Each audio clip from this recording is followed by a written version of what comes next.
L'Audi Q4 Sportback e-tron coche toutes les cases du véhicule à la mode du moment. C'est non seulement un SUV, mais un SUV coupé, il est de plus 100% électrique. Est-ce qu'il parvient tout de même à se distinguer de la masse colossale de nouveautés du même genre? C'est ce qu'on va vous dire tout de suite. Mais avant de rentrer dans le vif du sujet, je vous propose de nourrir les dieux de l'algorithme YouTube en laissant un like sous cette vidéo et pourquoi pas en vous abonnant à la chaîne de Caradisia qui compte déjà plus de 220 000 abonnés, en n'oubliant pas évidemment de cliquer sur la cloche pour avoir toutes les notifications. Ah, le SUV coupé, ce concept marketing étonnant qui pique de la garde au toit au passager arrière pour la mettre dans la garde au sol. Mais avouons-le, c'est parfois bien fait, et dans le cas de ce Q4 Sportback, très bien fait. On reconnaît l'appartenance à Audi au premier coup d'œil, mais il parvient à se réapproprier les éléments esthétiques habituels de la marque, que ce soit au niveau de la calandre très travaillée d'où semblent s'extirper les projecteurs matrice LED, des ailes marquées ou de la barre de feu arrière, surmontée d'un béquet scindant la lunette en deux. Un vrai concept car échappé sur la route, transcendé par cette ligne de toit plongeante qui ajoute du dynamisme dans le profil, les jantes de 21 pouces et le kit carrosserie de la finition S-Line. Et on retrouve cet esprit de concept car à l'intérieur avec cette spectaculaire planche de bord tout en angle et avec cet écran légèrement tourné vers le conducteur. On dirait en fait une version un peu moins consensuelle de celle de l'A3. Tout respire la modernité et même le futurisme avec ce volant presque carré aux commandes tactiles, ce sélecteur de vitesse sur console flottante et puis ces deux beaux grands écrans, celui du milieu faisant 11,6 pouces. Ajoutez l'affichage tête haute avec la réalité augmentée et la coupée pleine, une vraie réussite. Jusqu'ici, tous les indicateurs sont au vert, mais qu'en est-il de l'habitabilité et des aspects pratiques? Ont-ils été sacrifiés sur l'autel de l'esthétique? Alors c'est sûr que si vous faites plus d'1,80 m, c'est loin d'être optimal. Il faudra vous avachir un petit peu pour ne pas faire contact avec le plafond.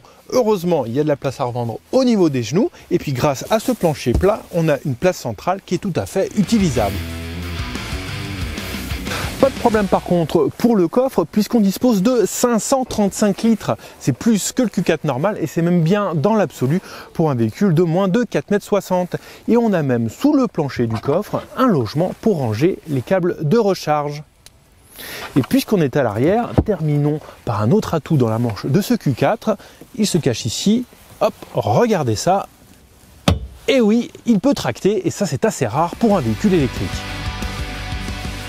Techniquement, l'Audi Q4 Sportback e-tron se base sur la plateforme MEB du groupe Volkswagen, comme l'ID3, l'ID4, le Skoda Enyaq ou encore le Cupra Born.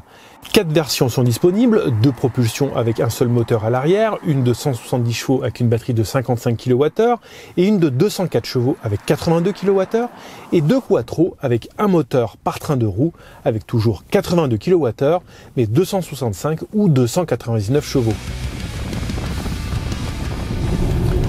Notre modèle d'essai est la version d'entrée de gamme dont les prétentions n'ont pourtant rien de honteuse avec un 0 à 100 km/h en 9 secondes et une autonomie officielle de 341 km.